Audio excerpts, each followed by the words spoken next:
Bismillahirrahmanirrahim. Hello guys, today we are talking the most important topic which is molarity.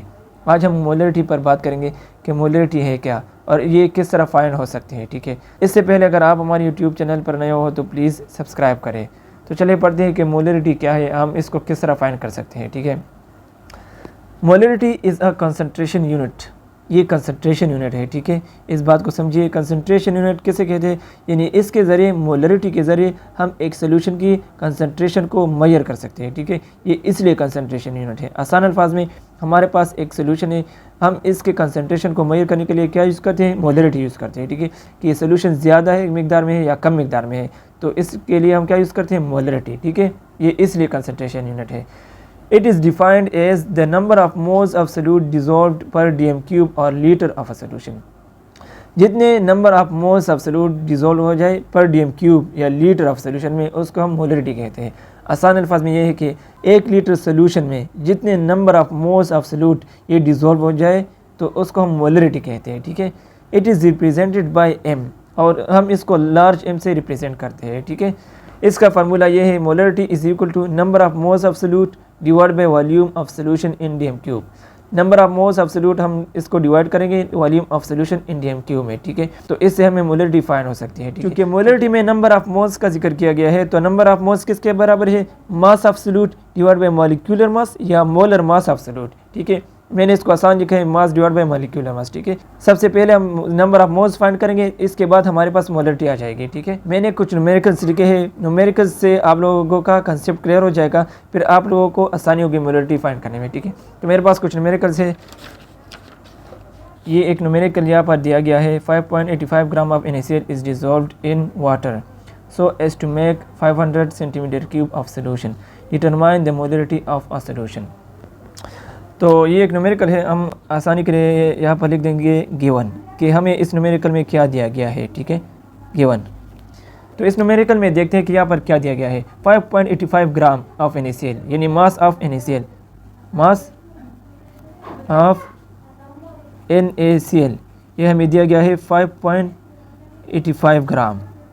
ठीक है, अब देखते हैं कि दूसरे नंबर पर क्या दिया गया है गिवन में। ठीक है, so as to make 500 centimetre cube of solution, 500 centimetre cube यानी volume of solution, volume of solution ये हमें दिया गया है जो कि है 500 सेंटीमीटर क्यूब। ठीक है, थर्ड नंबर पर determine the molarity of a solution, third number पर यह है कि मोलरिटी को फाइंड करो। ठीक है, मोलरिटी हमें दिया गया है। फोर्थ नंबर पर हम क्या मालूम करेंगे, NaCl जो मोलर मास है इसको हम मालूम करेंगे। NaCl यहाँ पर लिख देंगे, इसका मोलर मास सोडियम 23 है प्लस क्लोरीन 35.5 है। ठीक है, इससे 58.5 मोलर मास ये NaCl का है। ठीक है, ये हमने फाइंड किया, तो क्या लिख देंगे गिवन में, मोलर मास ऑफ NaCl वो है 58.5, जो कि हमने यहाँ से फाइंड किया। ठीक है, अब हम इसका सोल्यूशन निकालेंगे। क्या सोल्यूशन, इसका सोल्यूशन निकालते हैं। पहला स्टेप क्या है सोल्यूशन के लिए, पहला स्टेप है कैलकुलेट नंबर ऑफ मोल्स। पहला स्टेप है नंबर ऑफ मोल्स मालूम करना है। ठीक है, तो ये किस तरह मालूम करेंगे नंबर ऑफ मोल्स को, तो फार्मूला लिखते हैं। तो नंबर ऑफ मोल्स किसके बराबर है, नंबर ऑफ मोल्स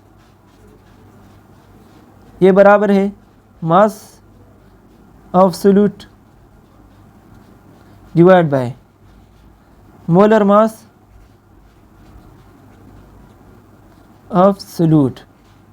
ठीक है, ये मोल इसके बराबर है। ओके, यहाँ तक क्लियर। अब हम इसको नंबर ऑफ मोल्स मालूम करेंगे। Number of moles is equal to mass of solute, mass of solute यहाँ पर क्या है 5.85। ठीक है, 5.85 ग्राम है। Molar mass of solute, molar mass हमने यहाँ से फाइंड किया 58.5 है, 58.5। ठीक है, तो इससे क्या आता है 0.1 मोल, ये इससे आता है। ठीक है, तो नंबर ऑफ मोल्स हमारे पास 0.1 आ गया। अब सेकंड स्टेप में क्या करेंगे, सेकंड स्टेप क्या है, सेकंड स्टेप है कैलकुलेट मोलरिटी। अब हम मोलरिटी को फाइंड करेंगे, कैलकुलेट करेंगे, कैलकुलेट मोलरिटी, ठीक है। मोलरिटी का फार्मूला हम लिखते हैं, मोलरिटी किसके बराबर है, molarity is equal to number of moles of solute divide by volume of solution in dm cube. ये मोलरिटी का फार्मूला है, ठीक है। तो अब हम इसको फाइंड करेंगे मोलरिटी को। Molarity is equal to number of moles of solute, हमारे पास नंबर ऑफ मोल्स कितने आए हैं 0.1, ठीक है, divide by volume of solution in dm cube. Volume of solution हमारे पास केवल में 500 सेंटीमीटर क्यूब है, ठीक है, सेंटीमीटर क्यूब। अगला स्टेप में क्या करेंगे, अगला स्टेप 0.1 अपनी जगह आएगा, ठीक है। ये जो 500 सेंटीमीटर क्यूब है, 500 सेंटीमीटर क्यूब, ये इसको हम dm क्यूब में कन्वर्ट करेंगे। तो 500 सेंटीमीटर क्यूब को हम 1000 पर डिवाइड करेंगे, 1000 पर, ठीक है। हमने इसको 1000 पर डिवाइड किया तो हमारे पास क्या आएगा, यहाँ पर ये थोड़ा सा इसको लेदा करता हूँ। तो 0.1 अपनी जगह डिवाइड बाय 500, जब 1000 पर डिवाइड किया जाए तो इससे 0.5 आता है, ठीक है। अब क्या करते हैं, 0.1 यहाँ पर dm क्यूब में ये कन्वर्ट हुआ, ठीक है, dm क्यूब में 0.1 डिवाइड बाय 0.5 dm क्यूब, ये मैंने दोबारा लिखा यहाँ पर। इसको जब डिवाइड करोगे एक दूसरे पर तो 0.2 m मोलरिटी हम लगाएंगे, ठीक है। तो ये हमारे पास मोलरिटी फाइंड हुआ, ठीक है। तो इस तरीके से हम मोलरिटी को फाइंड करेंगे। पहले हम क्या करेंगे, पहले कैलकुलेट नंबर ऑफ मोल्स, दूसरे नंबर पर कैलकुलेट मोलरिटी। तो मोलरिटी इस तरह हम फाइंड करेंगे। उम्मीद है कि समझ आ गई होगी। अगर लेक्चर अच्छी लगी है तो लाइक करें और चैनल को सब्सक्राइब करना ना भूलिए। हमारे साथ रहिए, तब तक दी इजाज़त, अल्लाह हाफिज़।